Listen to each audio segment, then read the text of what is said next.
ফল খেলে গায়ে বল হয়, আর জিকির করলে কলবের খাদ্য হয়।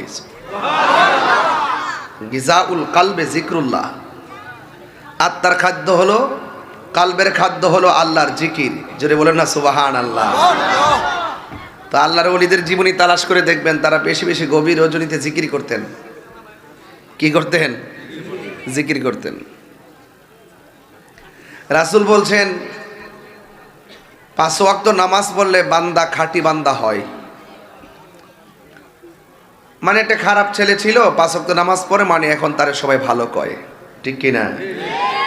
তো 5 ওয়াক্ত নামাজ পড়লে বান্দা সাধারণ বান্দা থেকে আল্লাহর খাঁটি বান্দা হয়।